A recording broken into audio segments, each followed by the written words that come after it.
जय श्री राधे कृष्णा। आज मैं आप सभी को ऋषि पंचमी व्रत की कथा सुनाऊंगी। उससे पहले जान लेते हैं ऋषि पंचमी व्रत के बारे में। भाद्रपद माह के शुक्ल पक्ष की पंचमी तिथि को ऋषि पंचमी का व्रत रखा जाता है। इस व्रत को सभी प्रकार के पापों से निवृत्ति के लिए किया जाता है। ऋषि पंचमी के दिन सप्त ऋषियों कश्यप, अत्रि, भारद्वाज, वशिष्ठ, गौतम, जमदग्नि और विश्वामित्र की पूजा की जाती है। ऋषि पंचमी व्रत को नियम पूर्वक करने से आरोग्यता, समृद्धि, यश, धन, धान्य, संतान, वैभव, सौभाग्य तथा विजय की प्राप्ति होती है और अंत में मोक्ष मिलता है, ऐसी मान्यता है। व्रत करने वाले जातक को चाहिए कि वो ब्रह्म मुहूर्त में उठें। इसके बाद नित्य क्रिया से निवृत्त होकर किसी नदी या जलाशय में स्नान करें। इसके बाद स्वच्छ वस्त्र धारण करें। इसके बाद व्रत करने का संकल्प लें कि मैं अपना नाम और गोत्र लेकर अपनी आत्मा से रजस्वला अवस्था में घर के बर्तन सहित अन्य चीज़ों को जाने अनजाने में स्पर्श कर लिए जाने के दोष के निवारणार्थ ऋषि माता अरुंधति सहित सप्त ऋषियों का पूजन करने का संकल्प लेती हूँ। इसके बाद अपने घर के पूजा गृह में एक चौकी पर लाल रंग का आसन बिछाकर पंचामृत से अरुंधति सहित ऋषियों को स्नान करावें। फिर शुद्ध वस्त्र से उनको सुखाकर आसन पर विराजमान करावें। इसके बाद सप्त ऋषियों के निमित्त चंदन, अगर, कपूर आदि की गंध देवें, फूल चढ़ावें और उनके सम्मुख दीपक जलाकर हाथ जोड़कर उनसे प्रार्थना करें कि आप मुझ पर कृपा करें और मेरे द्वारा निवेदित इस पूजा को स्वीकार करें। ऋषि पंचमी के दिन दही और साठी का चावल बनाकर खाना चाहिए। इस दिन भोजन एक ही बार किया जाता है और भोजन में नमक का प्रयोग नहीं किया जाता। हिंदू पंचांग के अनुसार साल 2024 में पंचमी तिथि 7 सितंबर को शाम 5:37 पर शुरू होगी और 8 सितंबर को शाम 7:58 पर समाप्त होगी। हिंदू धर्म में उदया तिथि मान्य है, इसलिए ऋषि पंचमी का व्रत 8 सितंबर दिन रविवार को रखा जाएगा। ऋषि पंचमी व्रत की पूजा का शुभ मुहूर्त 8 सितंबर को सुबह 11:03 से दोपहर 1:34 तक रहेगा। युधिष्ठिर ने भगवान श्री कृष्ण से प्रश्न किया कि हे देवेश, मैंने आपके श्रीमुख से अनेकों व्रतों को श्रवण किया है। अब आप कृपा करके पापों को नष्ट करने वाला कोई उत्तम व्रत सुनावें। राजा के इन वचनों को सुनकर श्री कृष्ण भगवान बोले, हे राजेंद्र, अब मैं तुमको ऋषि पंचमी का उत्तम व्रत सुनाता हूँ, जिसको धारण करने से स्त्री समस्त पापों से छुटकारा प्राप्त कर लेती है। हे नृपोतम, पूर्व समय में वृत्रासुर का वध करने के कारण इंद्र के उस पाप को 4 स्थानों पर बांट दिया। पहला अग्नि की ज्वाला में, दूसरा नदियों के बरसाती जल में, तीसरा पर्वतों में और चौथा स्त्री के रज में। उस रजस्वला धर्म में जाने अनजाने उससे जो भी पाप हो जाते हैं, उनकी शुद्धि के लिए ऋषि पंचमी व्रत करना उत्तम है। यह व्रत समान रूप से चारों वर्णों की स्त्रियों को करना चाहिए। इसी विषय में एक प्राचीन कथा का वर्णन करता हूँ। सतयुग में विदर्भ नगरी में सेनजीत नामक एक राजा हुए। वे प्रजा का पुत्रवत पालन करते थे। उनके आचरण ऋषि के समान थे। उनके राज्य में समस्त वेदों का ज्ञाता, समस्त जीवों का उपकार करने वाला सुमित्र नामक एक कृषक ब्राह्मण निवास करता था। उनकी स्त्री जयश्री पतिव्रता थी। ब्राह्मण के अनेक नौकर चाकर भी थे। एक समय वर्षा काल में जब वह साध्वी खेती के कामों में लगी हुई थी, तब वह रजस्वला हो गई। हे राजन, उसे अपने रजस्वला होने का भास हो गया, किंतु फिर भी वह घर गृहस्थी के कार्यों में ही लगी रही। कुछ समय के पश्चात दोनों स्त्री पुरुष अपनी अपनी आयु भोग कर मृत्यु को प्राप्त हुए। जयश्री अपने ऋतु दोष के कारण कुतिया बनी और सुमित को रजस्वला स्त्री के संपर्क में रहने के कारण बैल की योनि प्राप्त हुई, क्योंकि ऋतु दोष के अतिरिक्त इन दोनों का और कोई अपराध नहीं था। इस कारण इन दोनों को अपने पूर्व जन्म का समस्त विवरण याद रहा। वे दोनों कुतिया और बैल के रूप में रहकर अपने पुत्र सुमित के यहाँ पलने लगे। सुमित्र धर्मात्मा था और अतिथियों का पूर्ण सत्कार किया करता था। अपने पिता के श्राद्ध के दिन उसने अपने घर ब्राह्मण को जिमाने के लिए नाना प्रकार के भोजन बनवाए। उसकी स्त्री किसी काम से बाहर गई हुई थी कि एक सर्प ने आकर रसोई के बर्तन में विष उड़ेल दिया। सुमित की माँ कुतिया के रूप में बैठी हुई यह सब देख रही थी, अतः उसने अपने पुत्र को ब्रह्मा हत्या के पाप से बचाने की इच्छा से उस बर्तन को स्पर्श कर लिया। सुमित की पत्नी ने कुतिया का यह कृत्य सहा न गया और उसने एक जलती लकड़ी कुतिया को दे मारी। वह प्रतिदिन रसोई में जो जूठन आदि शेष रहती थी उस कुतिया के सामने डाल दिया करती थी, किंतु उस दिन क्रोध के कारण वह भी उसने नहीं दी। तब रात्रि के समय भूख से व्याकुल होकर वह कुतिया अपने पूर्व पति के पास आकर बोली, हे नाथ, आज मैं भूख से मरी जा रही हूँ। वैसे तो रोज ही मेरा पुत्र खाने को देता था, मगर आज उसने कुछ नहीं दिया। मैंने सांप के विष वाले खीर के बर्तन को ब्रह्म हत्या के भय से छूकर भ्रष्ट कर दिया था।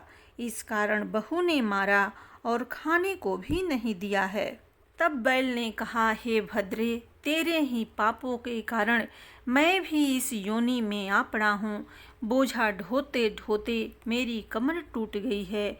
आज मैं दिन भर खेत जोतता रहा। मेरे पुत्र ने भी आज मुझे भोजन नहीं दिया और ऊपर से मारा भी खूब है। मुझे कष्ट देकर श्राद्ध को व्यर्थ ही किया है। अपने माता पिता की इन बातों को उनके पुत्र सुमित ने सुन लिया। उसने उसी समय जाकर उनको भर पेट भोजन कराया और उनके दुख से दुखी होकर वन में जाकर उसने ऋषियों से पूछा, हे स्वामी, मेरे माता पिता किन कर्मों के कारण इस योनि को प्राप्त हुए और किस प्रकार उससे छुटकारा पा सकते हैं। सुमित के उन वचनों को श्रवण कर सर्वतपा नामक महर्षि दया करके बोले, पूर्व जन्म में तुम्हारी माता ने अपनी उच्च श्रृंखल स्वभाव के कारण रजस्वला होते हुए भी घर गृहस्थी के समस्त वस्तुओं को स्पर्श किया था और तुम्हारे पिता ने उसको स्पर्श किया था। इसी कारण वे कुतिया और बैल की योनि को प्राप्त हुए हैं। तुम उनकी मुक्ति के लिए ऋषि पंचमी का व्रत धारण करो।